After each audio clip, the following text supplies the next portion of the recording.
think that you are a busy person, let me tell you about Brian. He's only been with our club since October.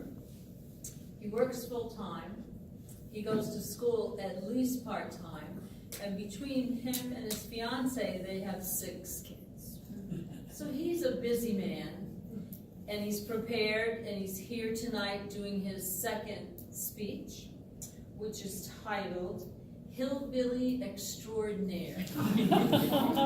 Now, the subject of this speech was a man that he came to know, an extraordinary man, over 20 years ago.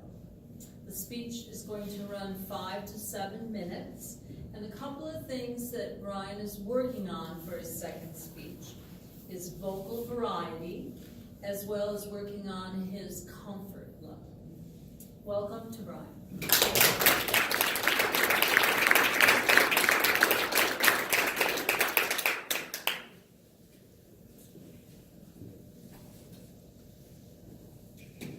What do an unemployed Mexican, a gay male nurse, and a hillbilly all have in common?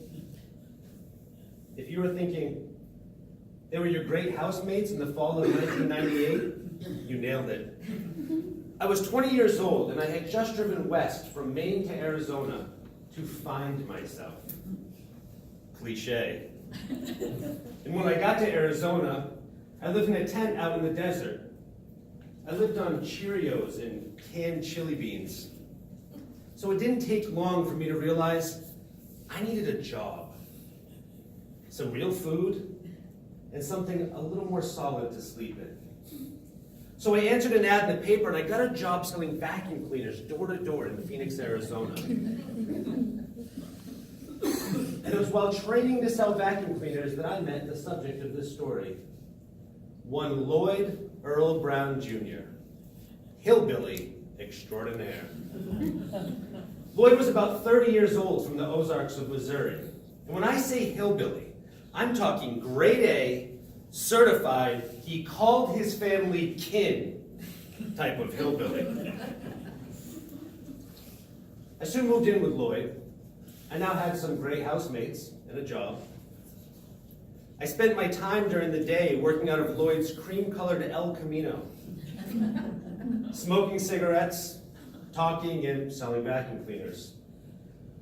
Who knew that finding myself could be so interesting? Every day with Lloyd was an adventure. I was doing different things. I was meeting different people. None more different than Lloyd Earl Brown Jr. Have any of you ever had a hillbilly stare you straight in the eyes with a look that said, "That's the dumbest thing I ever heard in my life"? No? I have. One day while talking, Lloyd turned to me and said, "Me and my brother, we used to get into fights." "Oh yeah? Did it ever come to, real blows?" "Real blows? We got into gunfights." "Yeah, that's funny. Me and my friends, we used to get into BB gun fights too when we were kids." And there it was.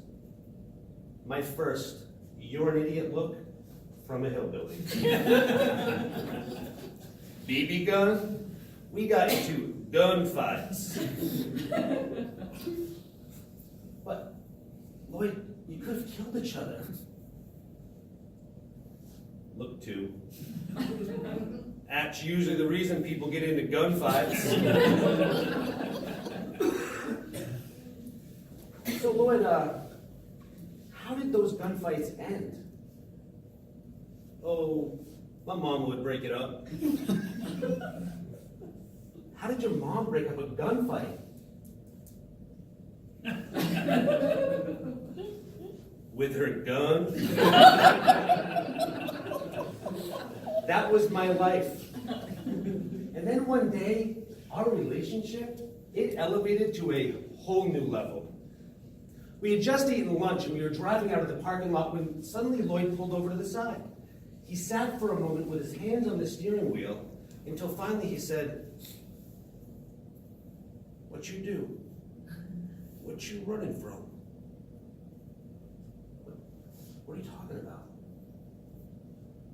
Ain't nobody drive across this whole country unless they're running from something. What did you do? What? I didn't do anything. What?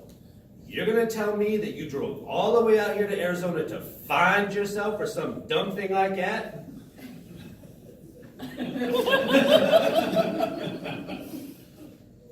No.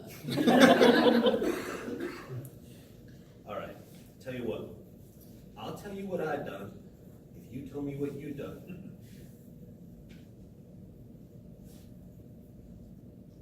I didn't do anything.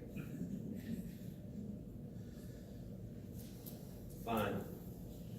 I shot a man. Didn't kill him.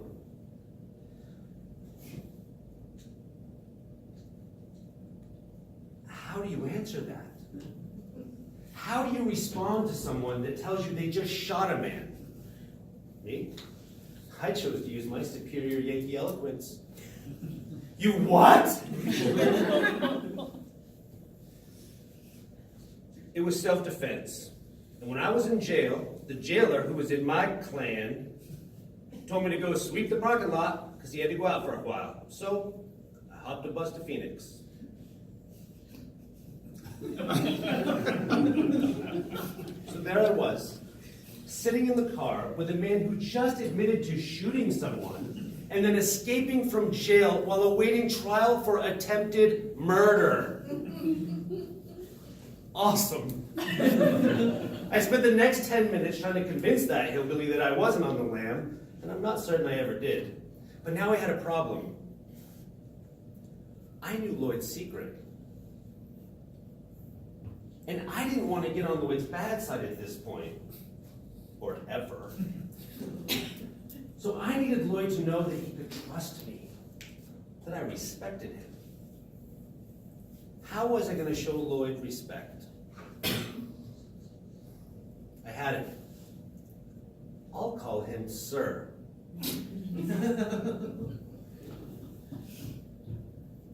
Sir, I promise I didn't do anything wrong. And I swear your secret is safe with me, sir.